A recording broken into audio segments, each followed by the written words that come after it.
Welcome to the Ice Guys, presented by the Hockey Podcast Network. It is Thursday, April 8th. Ian Cameron with you. Flying solo to begin the show today. Jimmy Murphy might be along momentarily as he gets his COVID-19 vaccine shot today. He might be around joining me in just a little bit. Alex B. Smith has gone back home to tend to a family emergency. His mother not feeling very well, feeling ill right now. So we have our thoughts, our prayers, our well wishes go out to our comrade, our line mate, Alex B. Smith, and we hope to have him back with us on this show. Hopefully next week. He's going to take through at least the weekend to go back home, tend to the family emergency that he's dealing with his mother. So again, thoughts, prayers, and nothing but the best to be able to wish to Alex and to his family, and hopefully having him back on the show sooner rather than later. But we have a show still to go through. Thursday card, a big slate on this Thursday. Of course, last night, Leafs and the Canadiens, great hockey game. Back and forth it went. The third period was ridiculous how exciting that was. It was back and forth. The Leafs getting the victory. Jack Campbell, 10-0 now as a starter. He got choked up, emotional in his post-game interview, which I thought was fantastic. Just reflecting on the journey it's been for Jack Campbell to get to where he is right now. He was toiling around in the AHL for years with the Dallas Stars organization. He was struggling with his game. Even the AHL level, he barely got a look with the Dallas Stars, and he worked his way from that all the way up to where he got to with the LA Kings, where he played better at the AHL level there after he got traded from the Stars organization to the Kings organization. He played so well in the AHL for the Kings affiliate that he got called up to the backup John Quick there, and he played really well the last 2 seasons. He was in LA as the backup to Jonathan Quick. And of course, that's what interested the Toronto Maple Leafs in trading for Jack Campbell. And they did that, and he has been nothing but spectacular for the Leafs since they got him. 10-0 as a starter this year. He gets another win last night against the Toronto Maple Leafs. Terry Edelman's Minnesota Wild, one of our good loyal Ice Guys listeners and viewers, with a huge decisive win against the Colorado Avalanche last night. It was actually kind of a spot where I'm kind of I had the over, so I was happy, but I kind of thought the Minnesota Wild as a home dog might have been a decent way to go there, just because you figured Colorado's already beaten the hell out of this team, a few times this year. And Minnesota now, after losing it at home, frustrating fashion the first game, to be able to bounce back the way they did, very impressive. Great job by the offense last night. Everybody was getting in on it.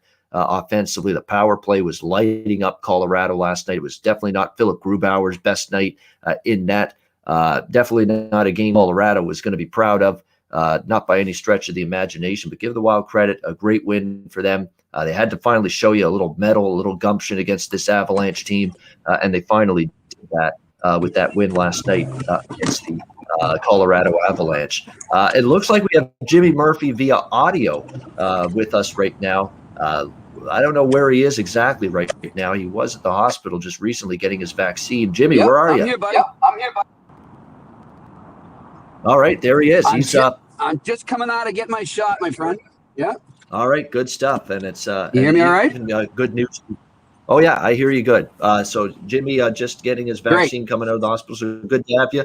Let's get into it. We've got a Thursday card to break down. We've got Florida and Carolina.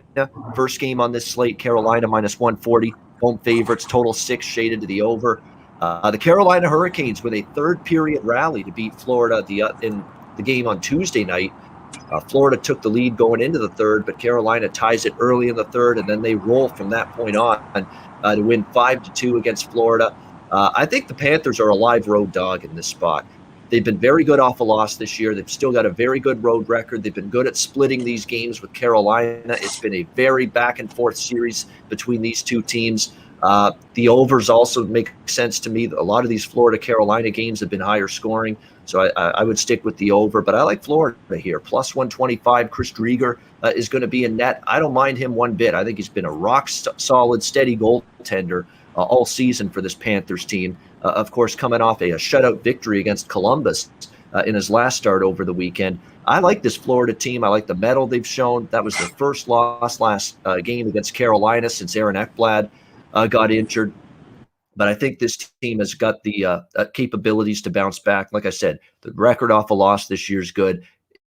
Alexander Barkov, can't wax poetic more about him than I already have. He's been amazing at both ends of the ice. Patrick Hornquist back healthy, being that usual pest and just irritant that he is in front of the net, which is where he scores so many of his goals. The defense, even without Aaron Ekblad, with Strawman and company, have stepped up big time for them.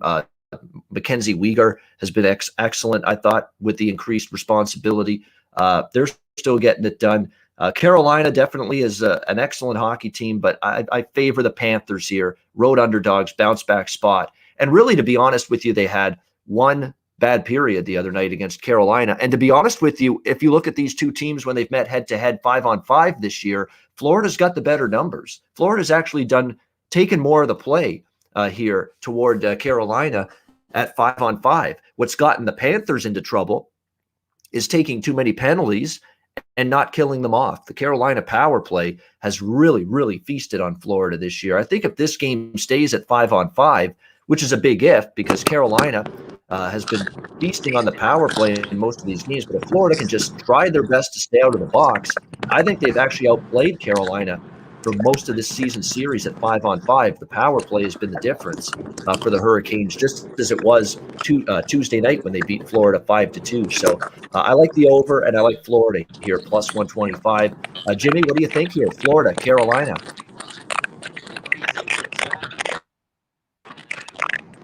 I don't know if he can hear me, Jimmy. Jimmy, can you hear me? I don't think he can. We'll get Jimmy back when he's when he can. I don't know what he was doing in the background there, but we'll get Jimmy back on in just a second here. Yeah, I like Florida here, plus 125 in this game against the Carolina Hurricanes. Jimmy, are you there? No, he ain't there. We'll try to get reconnect with him in just a second. All right, Tampa Bay, Columbus. We've got Tampa Bay minus 210 road favorites. Total 5.5 shaded to the under in this one. It sounded like he was, trying to get some pills or something. I don't know. But nevertheless, Tampa Bay, Columbus. Look, Tampa Bay has got some problems right now. They're not playing as well in recent games. I think that's pretty undeniable at this point in time. What we're seeing here with the Tampa Bay Lightning. Defensively, they've really had some issues of late. Vasilevsky even has come back down to earth a little bit after a fast start to the season for him, a great start to the season. They're still a little bit banged up in various key positions as well. Chernak, I think, is a defenseman that they miss a little bit more than people thought going into it. So you've got issues right now with this team for the Tampa Bay Lightning. It's hard to trust them right now. They should win this game. It's hard to really believe in Columbus sweeping this team in back-to-back games at home. I lean to Tampa in regulation, but the problem is I took that the other night and I paid the price for it. I'm not really in a hurry to get back to that bet. It would be the way I would go tonight, but definitely there's some concerns with Tampa Bay. For Columbus, it's definitely a team that's got to play with that sense of urgency. And, maybe Jonas Korpisalo, maybe he just plays well against Tampa. Remember, he played pretty well against Tampa in the playoff bubble last year. They didn't lose that series because of Jonas Korpisalo. He was really good. In fact, he really kept Tampa Bay in it in a lot of those games in the playoff series last year. So definitely worries me about laying the price here in regulation with Tampa Bay. I lean that way, but I'm probably going to stay off it altogether. Jimmy, we'll try it one more time here. Lightning Jackets, you with us? I'm here. You hear me okay? I think we got it. Okay? By George, I think we got it. Yes. Yep, I got you. Here we go. What do you like? So I'll just go back to that Florida, Carolina, too. I like Florida with the bounce back just as much as you. I'm going to take them on the money line, and I also love the over in that game, too. So give me those two official plays on that. As for Tampa here, I'm with you. More and more, Ian, I'm finding it harder to bet on and just, really get behind Tampa right now just because you're never getting the value, and they're not dependable at this current moment. So I'm going to pass on this game. And I think it's something to watch right now because they're a team we're all expecting to make a run at the cup. But if they start to stagger down the stretch here, it's definitely something to keep an eye on. Yeah, no doubt. It's been a really rocky up and down recent run. And don't keep in mind too, I don't want to use the term boredom, but maybe the little bit of boredom, a little lull. This team won the Stanley Cup last year. We're right in the middle of a regular season here that maybe they're just not really 100% locked in, focused. You hate to think that way, but sometimes these are human beings. These aren't robots. These aren't computers. These aren't machines. Sometimes that's the case. And I think right now with Tampa Bay, you're getting a little bit of a lull right now. And the key is to be looking to back Tampa Bay maybe when they get out of this little funk and this little lull that they're in right now. We'll see if tonight's the night they do bounce back and play better, but you're definitely not getting a bargain with the Lightning. Winnipeg and Montreal, next game, Montreal -115, -120, home favorites, total 6 shaded to the under. I like the Jets here at +105, +100 even money. The price has already come down a bit, but it's back-to-back, a very, very intense, exciting hockey game with the Habs and the Leafs last night, back-to-back situation for them as they take on the Jets now tonight, who are rested, who are ready. They're coming off a 4-3 win over the Ottawa Senators the other night. Now they start a little bit of a road trip here. It's just a great spot for Winnipeg, a Jets team that's played some very good hockey most of the season, very consistent. They've actually played Montreal very well this year. They had the one really bad game against Montreal where they got ambushed, but other than that, they've done well head-to-head this year against the Montreal Canadiens. You can't love the spot. You can't, again, Brendan Gallagher's injury is significant for this team. Josh Anderson's going to play. I think he survived that little injury he had last night, and he came back in that game and was able to play. So that's definitely good news for the Canadiens. But the back-to-back spot's tough. Carey Price is still out. So it'll either have to be Jake Allen starting on the back-to-back, or it's going to have to be Caden Primo or Charlie Lindgren in net tonight. The Canadians haven't decided who's going to be in net, but definitely I favor Winnipeg here. I think they get the victory. I'm on the Jets here, +105. Jimmy, what do you think here with Winnipeg, Montreal? Yeah, it's a tough one, I think, in my eyes, Ian. And, I think I had said it when talking about that Montreal Leafs game. I had credited the Leafs veteran core that they now have built there on being able to carry that team through the ebb and flow of a game or even the season. And you saw in that game last night, I mean, there were moments where I thought, okay, Montreal's going to pull away. But, the Leafs right now just seem to not crack under pressure like they used to. And that's huge. So I think betting-wise, people should remember that. These aren't last year's Leafs or the Leafs before. These aren't the Leafs dating back to 2013 when they blew Game 7 at TD Garden in the first round. This is a different bunch. So that's something to keep an eye on with the Leafs. As far as this Jets-Habs game goes, I'll tell you what, I'd love to see Caden Primo in that. I love this kid. He's going to be a stud. I saw him play a couple times at Northeastern. I would lean towards the under just because I think either way, Montreal's going to tighten up. And really want to play well in front of their backup or their third string. So I would lean towards the under, but I'm going to pull away and maybe do an in-game betting with this one. All right, good stuff there. All right, Pittsburgh and New York Rangers, next game on the slate. We've got the New York Rangers -120 to -125 home favorites. Total 6 shaded to the over in this game. We know from a Pittsburgh Penguins standpoint, this is a team that's just riddled right now in terms of injuries. Malkin, Kapanen, Bluger, Brandon Tanev, and finally it's catching up to them. I mean, and we've started to see that. They lost to the Bruins. They lost, of course, big time the other night to the New York Rangers. And I know it's the bounce back spot theory potentially in play for this Penguins team, but not for me. This is a New York Rangers team that is really starting to percolate and really rounding their game into form. All facets. The offense is flying right now. Defensively, it's still a situation for me where the Rangers are playing better defensively. Shesterkin in net keeps getting better and better and better.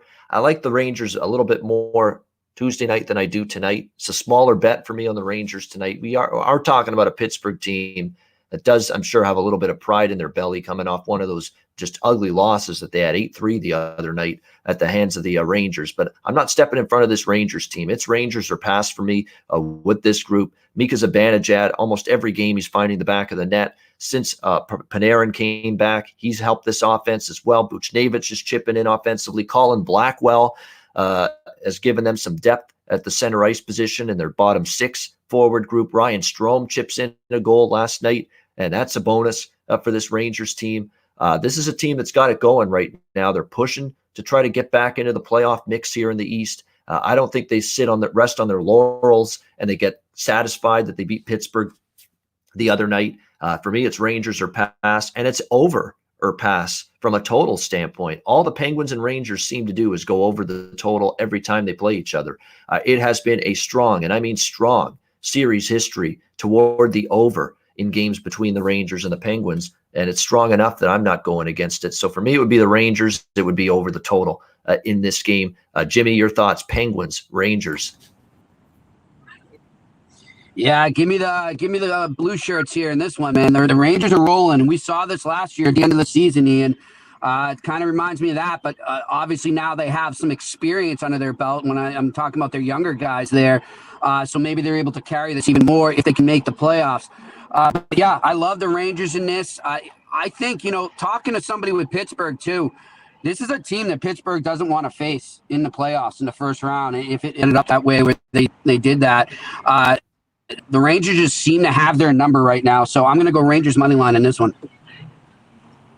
All right, Rangers money line for Jimmy Murphy against the Pittsburgh Penguins. We move on to Boston and Washington. Washington minus 115, slight home favorites, total 5.5 across the board here. I don't really love either side in this game, but I like over 5.5 when I look at it. The Bruins offense is going, and I think they know they've got to keep going because they've got some issues now with their goaltending on this Bruins team. We know Tuukka Rask is still out. Jarro Halak now is on the COVID-19 reserve list. You're looking at now Jeremy Swayman in goal for the Boston Bruins. He will be back in net after getting the victory 4-2 against the Philadelphia Flyers the other night. Played pretty well in that game, to be honest with you. But you're playing a Washington team that's absolutely loaded for bear offensively. Scoring goals has not been the issue for Washington. Backstrom, Oshie, Kuznetsov, Ovechkin, they've all been scoring.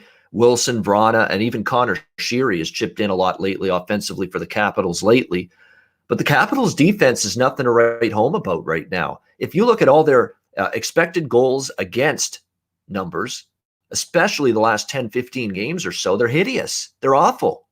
I mean, this team, the high danger chances against in that same span of time, last 15 games, not good. They're giving up a lot of good chances, a lot of good looks at the net, and it's forcing Ilya Samsonov and Vitek Vanacek, they're 2 goalies. It looks like it's going to be Samsonov tonight in net for them, but it's forcing their 2 goalies to have to be brilliant, and really bail out this team from these quality scoring opportunities they're giving up. So when you play with that kind of fire and you're letting opposing teams get so many good looks at your net, there's some point you're going to pay the price for it. And I'll say this about the Bruins. They've finally gotten their offense back on track a little bit the last 2 games. So I think they score. I think Washington chips in offensively too against Swayman and the Bruins a little bit. Because let's be honest here with the Bruins here. And Swayman, he was very good against the Flyers. You got a little bit more firepower coming your way tonight with this Washington team. So I like the over here, 5.5 minus 110. Let's get our resident Bruin expert Jimmy's take here. Boston, Washington. Well, Ian, and I'm going to say before I say this, pun very much intended. Apparently, you are not swayed by Mr. Swayman there the other night. I am. I think this kid, I'll tell you who he instantly reminded me of when he spoke after the game, Ian, just his demeanor and his sort of expectation of being in that moment, like it was just his destiny. It reminded me a lot of Jordan Binnington 2 years ago. Really did. Just the look, the mannerisms, the talk, his style in net reminded me a lot of Jordan Binnington when he went on that tear for the Blues and led them to the Cup. I'm not saying that Jeremy Swayman's about to do that with this Boston Bruins club because I'm worried about the team in front of him, but I do think he wins today. I like the Bruins in this, and I'm going to go the other way, Ian, on the total as well. I got 2 official plays. Give me the Bruins money line and give me the under in this one as well.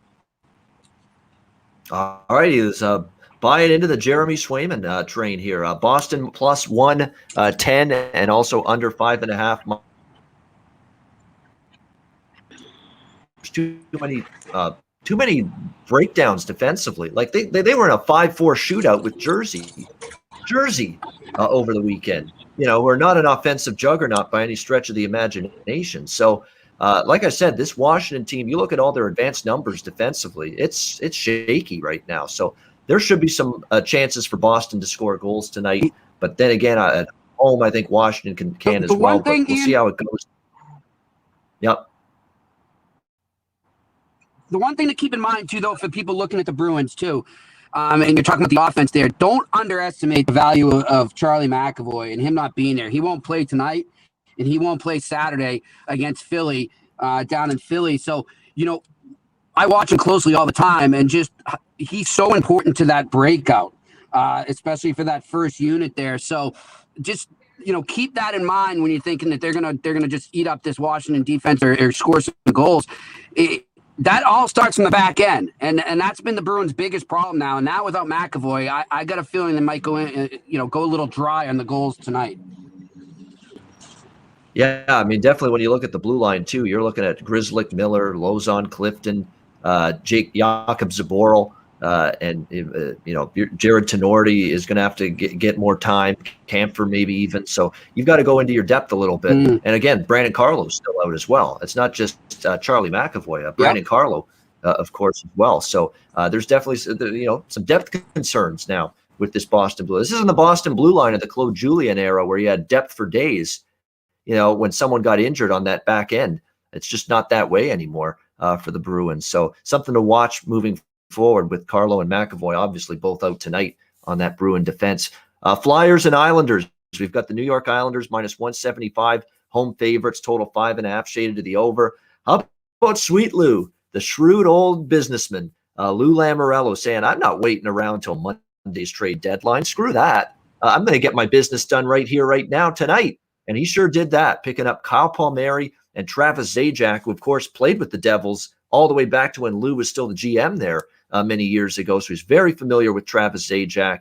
And these are two terrific additions for the Islanders. Travis Zajac is a two-way center who's outstanding at the faceoff dot. He's a penalty killer. He's good defensively.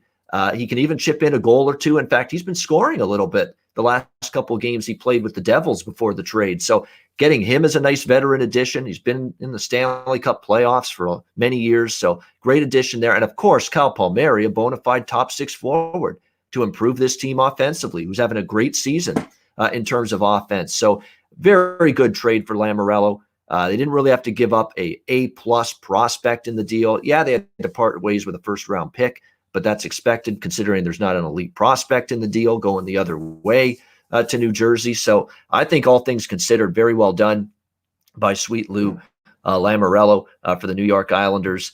Great trade for the Islanders. Both of the new Islander players, Palmieri, Zajac, expected to be in the lineup tonight and make their Islanders debut here against the Philadelphia Flyers. I'm going to go over the total in this game. I would lean as well Islanders regulation. I'm going to actually bet that one as well. Islanders in regulation here in this game. I don't know if I want to go puck line. Sometimes it's tricky with the Islanders, but I do like them to win the game. I will go Islanders in regulation minus 120, and I also like over 5.5 here at around minus 120. Again, with the Philadelphia Flyers, I don't think their defense is fully back on track yet. I don't think Carter Hart is fully back on track yet. He's been better, mildly better, but he isn't fully there just yet. And now this Islanders team, they've got a little more punch offensively, especially with Palmieri joining the team. And the Islanders, as I've said before, they've been trending over the total more than they have been trending under the total when they play at home. When they play on the road, they seem to tighten up more, and you see more unders with the Islanders on the road. They play a little bit more loose, though, when they play at home, the Islanders, and they've actually trended more over when they've played on home ice. I think we see more of the same here. I've been betting these Philadelphia Flyers over the total almost every game recently, so I do like this game over the total. Flyers, Islanders over 5.5, minus 120, and I also like the Islanders in regulation here, minus 120. Jimmy, your thoughts here with the Flyers and the Islanders?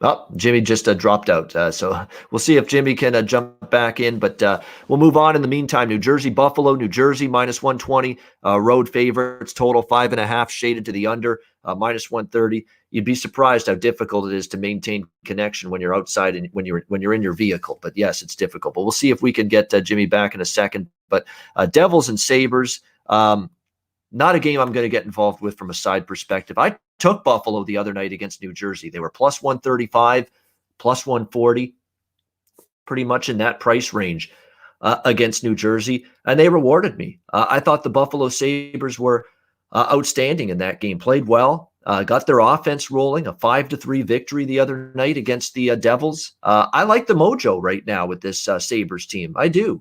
They're playing hard. They're playing with that effort that we didn't see in the waning days of the Ralph Kruger era.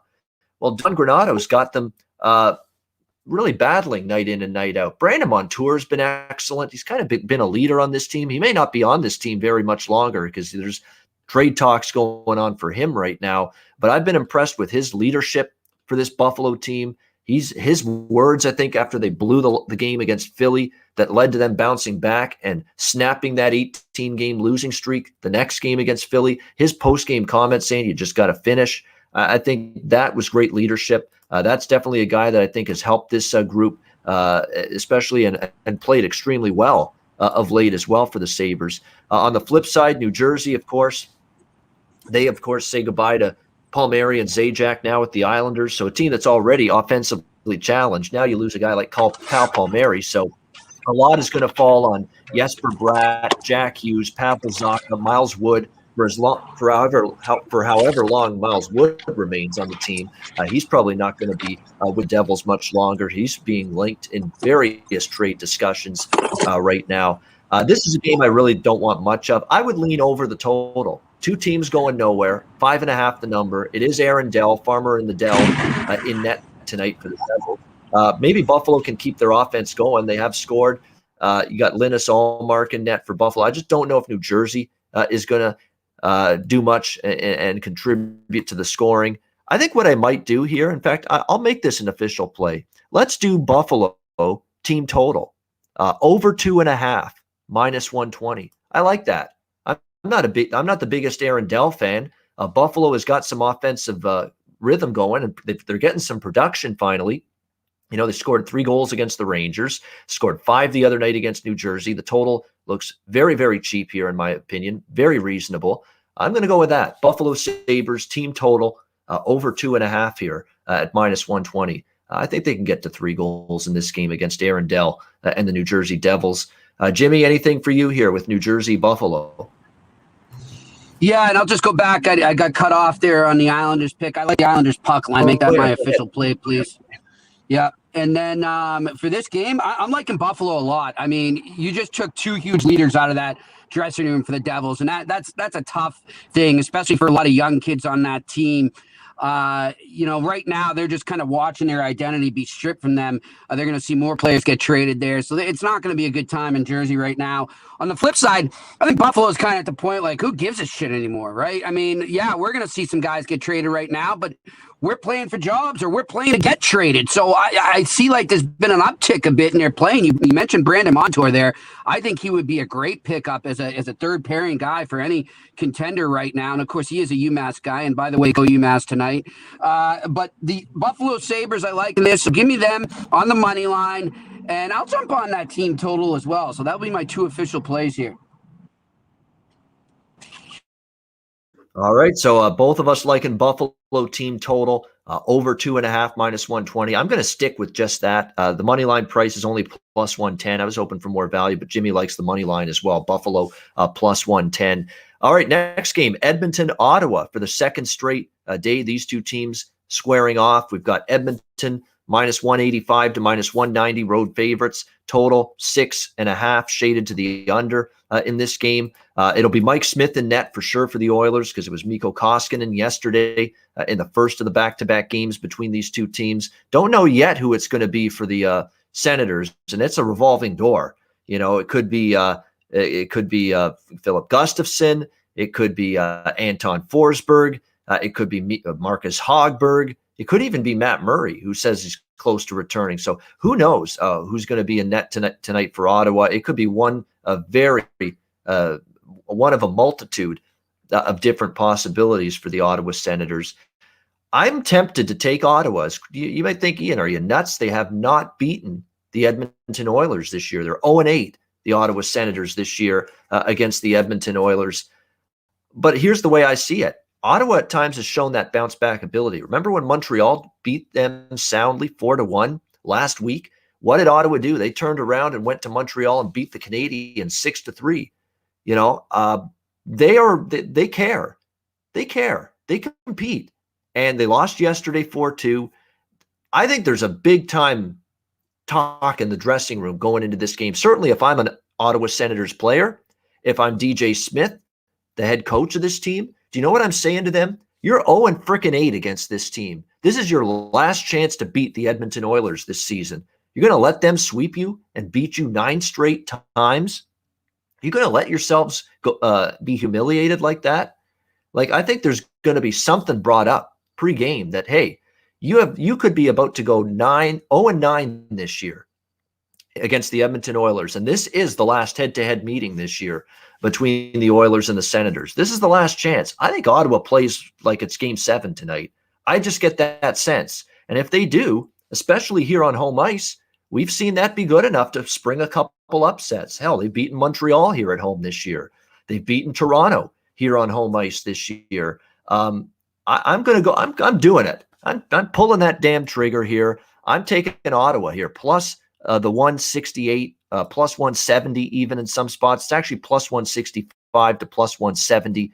That is the range that you can currently get with the Ottawa Senators. Back-to-back situation. I know it's Mike Smith in net. That always worries me because he's such the better goalie than Mikko Koskinen, and yet the Oilers still won that game yesterday. And I don't know who's in net for Ottawa. That bothers me because it's not necessarily going to be someone I'm trusting, although Forsberg's been okay the couple starts he's been in there. But I'm going to take a shot here. Give me Ottawa, plus 165, plus 170 in that range. Jimmy, what do you think here? Edmonton, Ottawa. I'm right with you, Ian. I really I get the same feel about Ottawa right now, and that you're right. That's a key thing, and I was going to go to that. So great minds think alike. They've been a great bounce back team, even in the games and then second game where maybe they lose, but they don't go down lightly. They're not going to just fold. And you said it best. They've got character, they've got pride, and I think if you're an Ottawa fan, man, you got to be excited about the future. So I'll take Ottawa on the money line here for sure. I also want to ask Ian, I've kind of been out and about, as you know, today. Have you heard anything? Are those kids from North Dakota, are they out of quarantine now, or will that be Saturday they'll get in there? That's a good question. I've no added information or newly updated information about that, but we'll have to something to look at. I think that could help them. I would check that. If you're thinking of going with Ian and I on Ottawa, right, I'm going to do it either way. But that would enhance my bet even more is if those kids are in there, because I'm telling you, they've got some gems. That Pinto, man, watch out. I saw him play. He's from around my neck of the woods and actually used to play in the junior league that I did a lot of writing for, the USPHL. This kid's a stud, and they're going to love him there. So if he's playing Shane Pinto you're talking about. Yeah. And hey, I would even, for the fun of it, I'm sure you're not going to be able to get it just because it could be his first game, but if you can get him on a gold prop, go for it. Yeah, definitely. You probably won't see him, but I've heard good things about his skill set for sure. No question about it. And another young player on the Ottawa Senators in terms of their future that might be able to make an impact. So, yeah, sometimes, you know what, especially late in the seasons, we're down to the final month. There's going to be some good spots for, underdogs, for the inferior teams, even against the superior team. And to me, this just looks like a spot where Ottawa's going to come out flying. I don't think they want to go 0-9 to the Edmonton Oilers. They don't want to say they beat us 9 straight. Every game they won, 9 of them in a row against us. I don't think they want that on their resume. I don't think they want that in the history books, to be honest with you. So Jimmy and I both making a case here for the Ottawa Senators here as a big home underdog. All right, next game we've got Detroit rather. Nashville minus 155, road favorites, total 5 shaded to the over in this one. I'm not involved in this game. Nashville should win. They're definitely on a roll, but they still needed beyond regulation to beat Detroit. And that's what I was on in the last game, Nashville in regulation. Detroit's been pretty competitive lately. Let's not forget they beat Tampa Bay over the weekend, took Nashville to overtime. The Red Wings are playing a little bit better hockey overall, and it's pretty impressive to see because when you look at the Red Wings lineup, still without a couple key guys, Robbie Fabry out, Tyler Bertuzzi out, Bobby Ryan out, but I've been impressed with the effort level. Philip Zadina stepped up. Larkin's been good as of late. Adam Ernie has chipped in some offense for them as well. Still a lot of injuries, too, for Nashville. Philip Forsberg, Luke Cunnin, Borvietsky, Ryan Ellis, Lucas Biza. A lot of injuries for Nashville. Then they're one of those teams. They grind out wins. All right. They rarely, beat teams easily. It's grinded out type of wins that this team puts on the board usually. So it's a pass for me on this game. I'd lean Nashville in regulation, but it didn't get there the other night, and I'm not going to bet it here tonight. Jimmy, anything for you here? Predators, Red Wings. Yeah, for every reason you just said regarding the Red Wings, I like the Red Wings plus 1.5 in this, actually, because they will hang in this game, I believe, and make it hard on Nashville, and maybe even force some extra time. We'll see. But give me them plus 1.5. All right, Detroit Red Wings plus the 1.5 goals on the puck line here, which is at around minus 195 with the Detroit Red Wings puck line for Jimmy. We've got Dallas and Chicago now. Final game of this Thursday slate. I don't know what the schedule makers were doing here, but no late game. Well, there was supposed to be, I think, Vancouver-Calgary tonight, but because of the Canucks COVID-19 issues, that game was canceled. That was going to be the one late game tonight, but no late games on the schedule tonight. The latest game is this one, Dallas and Chicago. We have Dallas minus 110 to minus 115, slight road favorites here in the Windy City. Total 5.5 shaded to the under. I'm back on Dallas here again. Maybe I'm a glutton for punishment because I took them the other night against Chicago. They lose 3-2.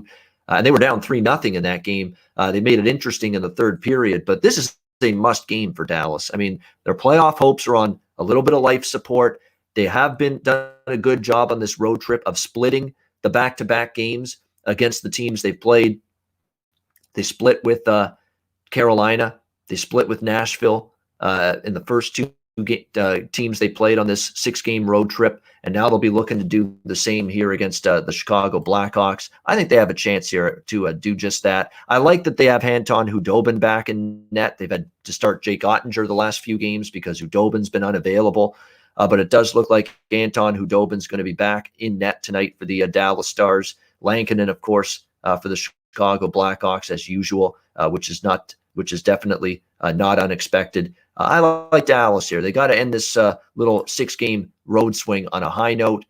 These games are just imperative for them right now. I would look Dallas here minus 115. And if you look at the advanced numbers, Dallas has had the better statistical profile than Chicago the last 10 games or so. Chicago's issues have been masked by, at times, brilliant goaltending from Kevin Lankinen. A lot of defensive blunders, a lot of high danger chances allowed, but Lankinen's been there to bail them out. I don't know if that can carry on indefinitely and be something that's sustainable for Chicago. So I'm going to come back here with the Dallas Stars tonight, minus 110, minus 115 in this one. Jimmy, what's your take here with Dallas, Chicago?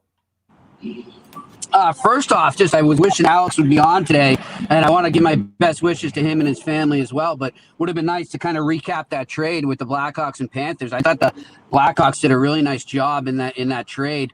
Getting Borgstrom, I thought, was huge. But as far as this game goes, I like the Blackhawks here. I'm gonna run with the Blackhawks on the money line to take this one from the Dallas Stars. I think the Stars are definitely done. All right, definitely. They might be done if they lose this game because then they're losing ground to teams that they need to be trying to track down and catch. So that's why this game's imperative. But you're right, Chicago has been better at home, and they showed that the other night against Dallas. We'll see if they can keep it going. So we're on opposite sides here. I like Dallas. Jimmy liking Chicago here at around plus 100 in this one. And yes, I mentioned it at the top of the show. And in case you're just tuning in on YouTube late, and also for those of you listening on the podcast as well, another reminder that Alex B. Smith is tending to a family emergency back home. He'll be away from the show at least through the weekend. We're hoping to have him back next week, and we certainly give him our thoughts, our prayers, our well wishes. This is as good a guy as I've ever met in my life. And I'm not just talking about the handicapping and betting business. I'm talking about just in general, of anybody I know in my life, family member, a relative, a friend of mine. That's what Alex is. That's how good of a guy he is. So we absolutely extend our thoughts, our prayers, our well wishes for him at this time, and hope that his mother in particular is feeling better soon. No question about that. All right, Jimmy, before we get to best bets, just want to remind everybody, download the DraftKings Sportsbook app, sign up for an account, use the promo code THPN. There's certainly a lot of different sports that you can get involved with on DraftKings. The Masters tournament, of course, is underway, the first major of the golf season. We've got NHL, NBA, Major League Baseball on a daily basis, NFL draft later this month. There will be props that you can bet with that as well. Download the DraftKings Sportsbook app, sign up for an account, use the promo code THPN. You'll get deposit bonuses, weekly incentives, weekly specials. Download the DraftKings Sportsbook app, sign up for an account, use the promo code THPN. All right, it is time for best bets for this Thursday NHL card. Jimmy, where are you going for your best bet on this Thursday night? Yeah, I'm going to stick with the team I covered there, the Boston Bruins, and their game against the Washington Capitals, and go with the Bruins here to win this game. All right, liking Boston here. You can get them at plus 110 against the Washington Capitals to get the job done. Bruins plus 110 for Jimmy Murphy with his best bet. My best bet is going to be I'm going to go underdog here, not Ottawa. Not that bold with Ottawa. I'm betting Ottawa, but they're not best bet. I'm going to go with Florida, the Panthers. Wow. Panthers on the prowl tonight, I think, against Carolina. Wow. There we go. That's my Panther sound. That's as good as I can do right there. Plus 126 against Carolina. Look, even without Ekblad, this is a big game for them. Carolina stole the game in the third period. I thought 5-on-5 Florida was just as good, if not better, than Carolina. Stay out of the box, kill some penalties against Carolina, and they win that game. They weren't able to do it. Florida, I think, bounces back. They've been good off a loss, good on the road all season, and I'm happy to take this kind of price with them. Florida Panthers plus 126 against the Carolina Hurricanes. That'll be my best bet for this Thursday NHL card. That'll wrap things up. Great stuff. Great show as always. A reminder, the Ice Guys is live on YouTube 7 days a week, Monday to Friday, 2 p.m. Eastern Time, Saturday and Sunday, noon Eastern Time. If you can't watch the show live, download the Ice Guys audio podcast in audio form on all major podcast platforms. For Jimmy Murphy, I'm Ian Cameron. Have a great Thursday. Enjoy the games and good luck, and we'll talk to you again tomorrow on Friday for another edition of the Ice Guys presented